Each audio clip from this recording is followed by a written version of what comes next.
Great good morning to all. कैसे हैं student? चलिए आज हम इस करंट अफेयर टॉपिक में अभी रिसेंटली एक डाटा आया है, ठीक है, पॉल्यूशन से संबंधित है, नदियों के पॉल्यूशन से संबंधित है। आप तमाम विद्यार्थी या कोई भी एक सामान्य जन भी पानी का उपयोग जो है जीवन में कितना जरूरी है या फिर पानी के उपयोग के बिना जीवन की आप एक बार कल्पना करके देखें कि वह जीवन कैसा होगा। या फिर सपोज आप इस पूरे ब्रह्मांड में कई एक प्लैनेट के बारे में जानते होंगे, आप उस ग्रह के बारे में, उस नक्षत्र के बारे में एक बार थोड़ी सी कल्पना करें, थोड़ा सोचें कि जहां पानी नहीं है वहां जीवन कैसा है। चाहे क्लाइमेट चेंज हो, रिवर वाटर पॉल्यूशन हो, बहुत सारे ऐसी चीज़ें हैं जो दिन प्रतिदिन डे टू डे लाइफ में जो है चीज़ें इवेंट्स घटते रहती है और वो पूरा का पूरा नेचर प्रकृति के ऊपर जो है उसका नेगेटिव इम्पैक्ट पड़ता है। हमने बहुत सारे विकास कर लिए, कितना ही हम डेवलपमेंट और कह सकते हो कि हमारा ह्यूमन सिविलाइजेशन का इवोल्यूशन हो जाए, हम क्यों ना मंगल और सूर्य तक पहुंच जाएं। भविष्य में पहुंच सकते हैं सूर्य पर, अभी तक नहीं पहुंचे, अभी तो मंगल तक हम पहुंच चुके हैं। कहने का मतलब है, लेकिन जो हमारी बेसिक जरूरत है, हमारी जो कह सकते हो कि लाइफ को सस्टेन करने के लिए जो हमें कह सकते हो कि जो हमारी आवश्यकताएं हैं उसको हम परिवर्तित नहीं कर सकते, उसे बदल नहीं सकते। जो भोजन है, जो पानी है, जो हवा है, वो हमें चाहिए ही चाहिए, ठीक है। इस फैक्ट को कोई डिनाई नहीं कर सकता। कई एक ऐसी कह सकते हैं कि पॉपुलर लोकगीतियाँ वगैरह आप लोग सुनते हैं कि जल है तो कल है, जल ही जीवन है। जल हमें कहाँ से मिलता है? एक तो बारिश का स्रोत है, लेकिन उसकी भी एक सीमाएं हैं, ठीक है, कि बारिश का पानी सिर्फ बारिश के महीने में, अंडरग्राउंड वाटर जो है उसका लेवल डाउन हो रहा है तो उसकी भी एक लिमिटेशन है। लेकिन ऐसा कहा जाता है कि भारत भूमि में जो है कई एक नदियाँ प्रवाहित होती हैं और वह नदियाँ जो है हमारे जीवन का, हमारे ही सिर्फ प्यास नहीं बुझाती, पूरे भारतवासी की जो है प्यास बुझाती है। और उसी नदियों के पानी से ही और उसी पर हम आश्रित जो है हमारा जो खेती बाड़ी है और उसी के बदौलत जो है हमें अन्न और भोजन मिलता है। तो डायरेक्टली इनडायरेक्टली हमारा पूरा का पूरा जीवन, अगर हवा के बाद मतलब एयर और वायु के बाद अगर कोई सबसे अधिक महत्वपूर्ण चीज़ है तो वह है जल। तो किसी ने सही कहा है, जल है तो कल है। अब हम data on river water pollution या data on the polluted river के बारे में पढ़ेंगे। नदियों से संबंधित है कि अभी जैसे देखो, ऐसा कहा जाता है ना कि कई बार ऐसे आंकड़े और डाटा मतलब रिलीज किए जाते हैं कि पूरे के पूरे जो है विश्व में सबसे प्रदूषित शहर कौन है, तो उसमें कई एक भारत के शहरों के नाम गिने जाते हैं। तो ठीक उसी प्रकार ऐसा कहा जाता है कि यह जो स्ट्रेचेज है, मतलब एक प्रकार से कह सकते हो ना कि रिवर जैसे अब गंगा है तो गंगोत्री से निकलने के बाद यमुना है, यमुनोत्री से निकलने के बाद वहां से गंदा नहीं होता, बल्कि कोई स्पेसिफिक शहर हो गया, स्पेसिफिक जगह हो गया जहां से वह गंदा, जैसे हरिद्वार वगैरह तक आप जाओगे तो एकदम गंगा का पानी निर्मल जल की तरह आपको दिखेगा, आप उसे पी भी सकते हो, ठीक है। फिर धीरे धीरे जैसे प्लेन एरिया आने लगते हैं, इंडस्ट्री और अर्बनाइजेशन, बड़ी बड़ी मेगा सिटीज से जब वो क्रॉस करती है कोई भी नदी हो, ठीक है, तो वह नदी में बहुत सारी प्रदूषण जो है मिलते हैं, इसके कारण नदियाँ पॉल्यूटेड हो जाती है। तो जो स्ट्रेचेज है जहाँ की नदियाँ अधिक पॉल्यूटेड है वह जो है 2018 से लेकर अभी 2022 चल रहा है। 22 का मतलब खत्म होने वाला है, 2-4 दिन शेष बचे हैं। इसमें थोड़ा इम्प्रूव हुआ है, लेकिन वास्तविकता और ग्राउंड रियलिटी उतनी अभी इसमें इंप्रूवमेंट देखने को नहीं मिला। थोड़े अगर आंकड़े के हिसाब से देखो तो जो नंबर ऑफ स्ट्रेचेस 351 था वह जो है घटकर 311 हो गया। तो आपको तो लगेगा कि भाई थोड़ी बहुत हमने इंप्रूवमेंट की है, लेकिन मेरे अनुसार से ये इतना इंप्रूवमेंट सफिशिएंट और पर्याप्त नहीं है, ठीक है। ये 2018 से लेकर 22 के बीच में, मतलब ये 4 सालों का ये डाटा यहाँ पे दिया गया है। तो अब हम इसके बाद जानेंगे रीजन, आखिर वो कौन कौन से कारक हैं, ठीक है, क्योंकि बहुत सारे ऐसे फैक्टर हैं जो रिवर वाटर पॉल्यूशन के लिए जिम्मेदार है, जिसका कह सकते हो कि सबसे पहला जो है इंडस्ट्रियल पॉल्यूशन माना जाता है। अब जैसे लखनऊ से आप जाओगे तो लखनऊ वगैरह में या कानपुर वगैरह में वहां जो नदियां गुजरती है तो वहां लखनऊ एंटर करने के बाद ही जो है वहां पॉल्यूशन कह सकते हो कि आपको देखने को मिल जाएगा। तो रिवर वाटर पॉल्यूशन, ठीक है, वहां आपको अधिक देखने को मिलेगा। स्पेसिफिक मतलब अब जैसे यमुना की बात करूं, स्पेसिफिक दिल्ली, अगर आप दिल्ली में रहते हो आपको पता होगा, अभी रिसेंटली छठ पूजा हो रहा था तो इसको लेकर बहुत शोर शराबा होने लगा। फिर आनंद फानन में जो है आपकी गवर्नमेंट ऑफ केजरीवाल सरकार ने जो उस पर कुछ केमिकल वगैरह स्प्रे करवाए ताकि जो फॉग होता है ना, झाग, जो गंदे जो पानी होते तो उससे झाग निकलते वो खत्म हो सके ताकि छठ पूजा वगैरह हो सके। तो इसको लेकर जो है ये हाईलाइट रहा था, उस वक्त बहुत न्यूज में आया था, ठीक है, यमुना रिवर को लेकर। तो दिल्ली से जैसे ही यमुना होकर गुजरती है तो ये जो स्ट्रेच है पूरा का पूरा दिल्ली का और उसके इर्द गिर्द का इलाका, रिवर की मैं बात कर रहा हूँ स्पेसिफिक, तो इस स्ट्रेच से गुजरने के बाद पूरी की पूरी यमुना मैली होनी प्रारंभ हो जाती है। तो ये एक एग्जाम्पल के तौर पर हम दिल्ली का उदाहरण दे रहे हैं। फिर ऐसे ही कानपुर वगैरह, लखनऊ वगैरह की आप बात करते हैं, या फिर आप बिहार के चले जाओ तो पटना, तो ये सब जो है ना आप एग्जाम्पल से समझ सकते हैं। तो सबसे पहला है इंडस्ट्रियल पॉल्यूशन, जहाँ जहाँ इंडस्ट्री है, जहाँ जहाँ कल कारखाने हैं, एग्जाम्पल में आप कानपुर का दे सकते हैं। तो ये पहला कारक है जो कि नदियों को बहुत अधिक पॉल्यूशन, क्योंकि देखो अब बहुत सारे ऐसे पॉल्यूशन, अब जैसे न्यूक्लियर पावर प्लांट वगैरह जहाँ रहते हैं, हाइड्रो इलेक्ट्रिसिटी पावर प्लांट वगैरह जहाँ रहते हैं, या बहुत सारे कोई भी इंडस्ट्री, स्टील पावर प्लांट हो, फर्टिलाइजर हो, ठीक है, तो बहुत सारे इंडस्ट्री जहाँ वाटर की रिक्वायरमेंट होती है। अब स्वाभाविक सी बात है, जैसे पेट्रोलियम रिफाइनरी है, उसमें जितना भी पॉल्यूशन होगा अंतर्गत वो नदी में ही आके मिलता है, नदी से होते हुए समुद्र में मिलता है, पॉल्यूशन होगा ही। न्यूक्लियर पावर प्लांट है, वहाँ भी पानी की ज़रूरत है, हाइड्रो पावर प्लांट है, वहाँ भी पानी की ज़रूरत है, ठीक है, थर्मल पावर प्लांट है, वहाँ भी पानी की ज़रूरत है। तो जहाँ जहाँ इंडस्ट्री है, तो इंडस्ट्रियल पॉल्यूशन जब मिक्स होता है रिवर वाटर के साथ, वहाँ पॉल्यूशन क्रिएट होता है। दूसरा एग्जाम्पल ले लो, अर्बनाइजेशन, जैसे दिल्ली जैसे मेट्रोपॉलिटन सिटीज़, तो दिल्ली का आप यमुना एग्जाम्पल ले सकते हो, ठीक है, पटना हो गया, कोलकाता है, फिर तुम्हारा ये कह सकते हो कि लखनऊ हो गया, ठीक है। तो लखनऊ में तो खैर इंडस्ट्री भी है लेकिन पोल्यूशन भी है, इसे अब अर्बनाइजेशन की वजह से। अब जैसे दिल्ली वगैरह में जितने भी कूड़े कचड़े निकलते हैं, इसके साथ साथ जो सीवेज वगैरह से, जो ड्रेनेज वगैरह से पानियाँ नाली में मिलती है, नाली से बड़ी नाली में, बड़ी नाली से होते हुए फिर यमुना जी में ही मिलती है।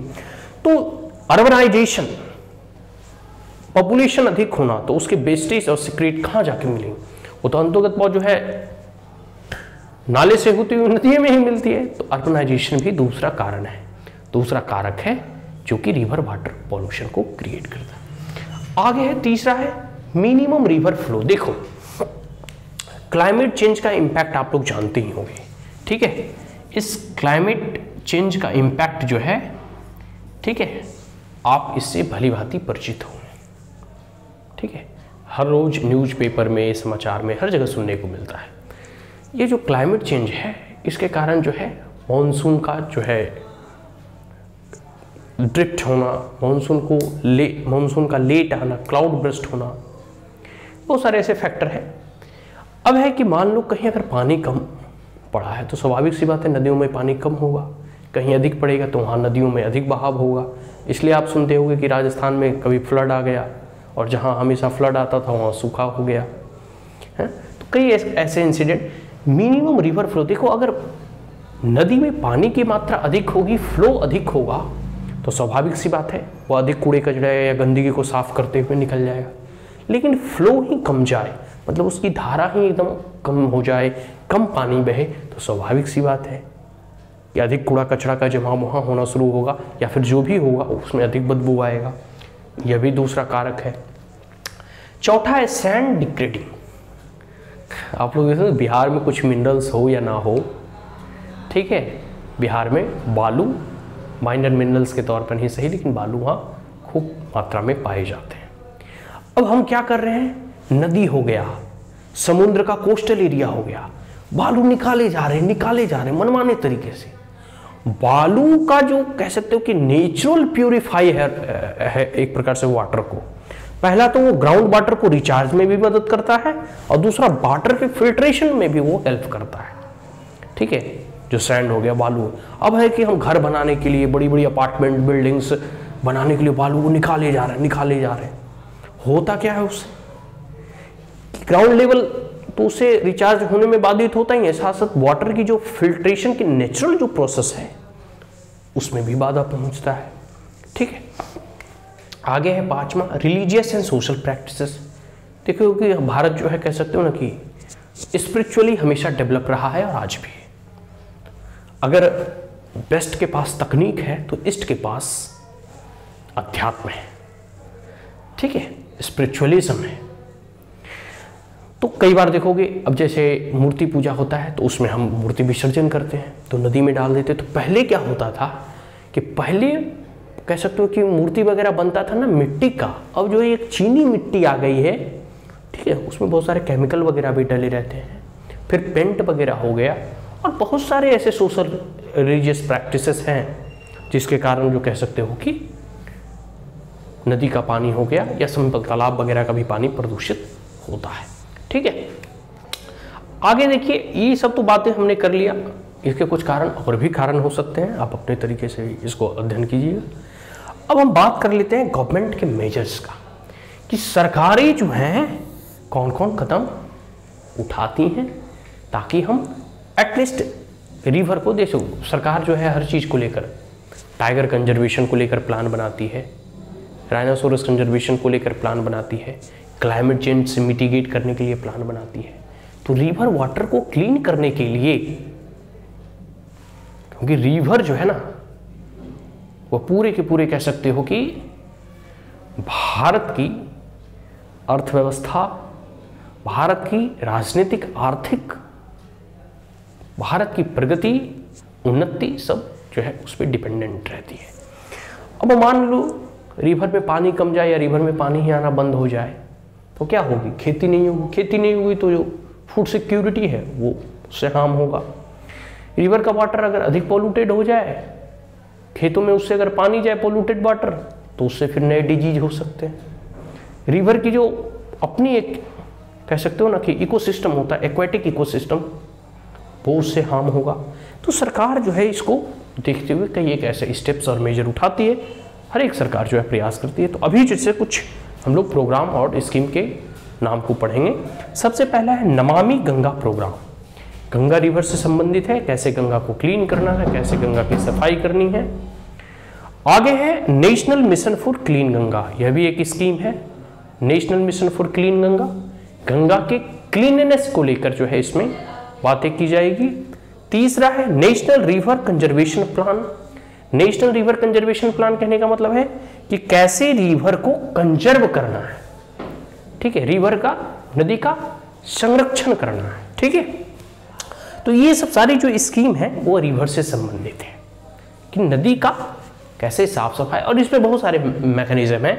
जैसे हम लोग national mission for clean Ganga जब पढ़ेंगे तो उसमें कैसे ग्राउंड लेवल पे, विलेज लेवल पे अभ्यास किया जाएगा, कैसे जो है डिस्ट्रिक्ट लेवल पे प्रयास किए जाएंगे, कैसे जो है स्टेट के लेवल से जहाँ जहाँ गंगा बहती है, जैसे उत्तराखंड हो गया, दिल्ली हो गए, यूपी हो गया, बिहार हो गया, कोलकाता हो गया, मतलब वेस्ट बंगाल हो गया, तो जिस जो रिवर बहती है कैसे उसको जो है कंजर्व करेंगे, तो इसके लिए भी प्लान की जाती है। तो पूरा का पूरा इसमें कोऑर्डिनेशन, मॉनिटरिंग और जो भी इम्प्लीमेंटेशन के मैकेनिज्म है ये सरकार द्वारा उठाए जाते हैं। फंडिंग वगैरह हो गया वो सेंट्रल सरकार या स्टेट सरकार मिलकर काम करती है। अब है विजन फॉर 2030, मतलब 2030 तक भारत के कुछ सरकार के कुछ लक्ष्य हैं। इसको हम थोड़ा डिटेल में यहाँ देख लेते हैं। ठीक है, यहाँ दिखाई नहीं दे रहा, यहाँ में देखेंगे। सबसे पहला है सेफ ड्रिंकिंग ऑफ वाटर। तो विजन 2030 मतलब भारत सरकार का यह विजन है। तो सबसे पहले सेफ ड्रिंकिंग ऑफ वाटर, पहला क्या है, सेफ ड्रिंकिंग ऑफ वाटर। मतलब भारत सरकार देखो नल से जल योजना प्रारंभ की है, तो उसमें क्या है कि पूरे भारतवासी जो भी इंडियन हो सबके घर तक नल से जल आए और वह स्वच्छ पीने योग्य हो पानी। तो ये तभी संभव हो पाएगा जब नदी क्लीन होगी, नदी का पानी स्वच्छ होगा। आप जैसे देखिए, हम पानी जो है दिल्ली में कहाँ से आपूर्ति होता है? ग्राउंड वाटर से तो संभव है नहीं कि हम नीचे से पानी निकालें, पॉसिबल है नहीं, पूरे दिल्ली के पास नहीं बुझा सकती। यमुना जी से पानी आता है, उसको फिल्ट्रेशन होता है, उसके बाद आता है।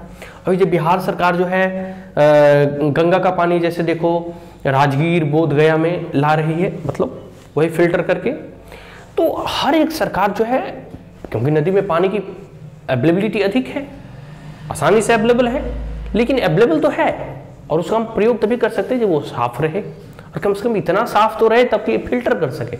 अब एकदम गंदगी हो जाएगी उसमें तो फिल्टर करके भी हम नहीं पी सकते, इजंट इट? तो ये चीज है। तो सेफ ड्रिंकिंग ऑफ वाटर का जो लक्ष्य है 2030 तक, ये तभी फुलफिल हो जाएगा जब हमारा रिवर सेफ रहेगा। दूसरा है efficient use in agree irrigation. Irrigation कहने का मतलब है सिंचाई। खेतों खलिहानों में पानी जाएगा तभी जो है खेती में फसल लहलहाएगा। फसल तभी होंगे जब पर्याप्त मात्रा में पानी। अभी भी आप मानो या ना मानो, भले ही जीडीपी में एग्रीकल्चर का योगदान कम है, लेकिन अभी भी डायरेक्टली और इनडायरेक्टली, प्रत्यक्ष या अप्रत्यक्ष रूप से 50% से अधिक परिवार खेती पर और बाड़ी पर आज भी आ सकते हैं। प्रत्यक्ष या अप्रत्यक्ष रूप से अगर आप इसको मूल्यांकन करने का प्रयास करेंगे तो ये चीज हो गया। तो इरिगेशन, रिवर वाटर का बहुत बड़ा इंपॉर्टेंट कह सकते हो रोल है इरिगेशन का, खेती बाड़ी की सिंचाई का। तो इसको इफिशिएंटली यूज करना है रिवर वाटर का, ठीक है, ताकि सिंचाई भी हो जाए और पानी भी स्वच्छ रहे। आगे है सस्टेनिंग एंड नरिशिंग लाइफ। स्वाभाविक सी बात है, पानी रहेगा तभी हम जो है लाइफ को जो है सस्टेन कर पाएंगे। सस्टेन मतलब होता है सतत, एक प्रकार से अपने जीवन यापन को सुचारू रूप से चलाना। और अपने लाइफ को जब सस्टेन करेंगे, जब क्लीन ड्रिंकिंग और सेफ ड्रिंकिंग ऑफ वाटर होगा तब। क्योंकि कई बार जो है हम गंदा पानी पीने की वजह से जो है कई एक ऐसे डायरिया, मलेरिया या ऐसे बीमारी से ग्रसित हो जाते हैं। तो इसके लिए जरूरी है कि सेफ ड्रिंकिंग ऑफ वाटर हमें चाहिए, तो कई एक बीमारी तो ऐसे ही खत्म हो जाएगा। तो लाइफ को सस्टेन करने के लिए पानी की जरूरत है। और अगला अगर हम करें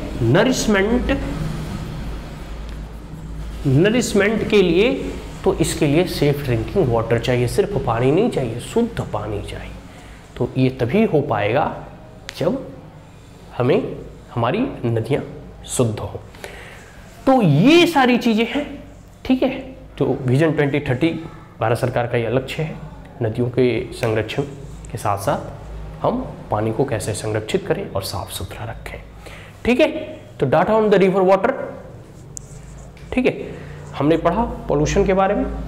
अब जो है हम यही कहेंगे कि जहाँ तक हो सके वाटर का रिसाइकल, रीयूज और रिड्यूस करें, जहाँ तक हो सके कम पानी का, और उसको इफिशिएंटली यूज करें। और बहुत सारे मेथड जैसे इरिगेशन वगैरह में स्प्रिंकलिंग मेथड वगैरह हो गया, और बहुत सारे मेथड उसको हम बाद में डिस्कस करेंगे। यहाँ जो है इस वीडियो को हम यहीं समाप्त करते हैं इन 2 लाइनों के साथ कि इतनी ममता नदियों को भी जहाँ माता कह के बुलाते हैं, इतने आदर इंसान तो क्या पत्थर भी पूजे जाते हैं।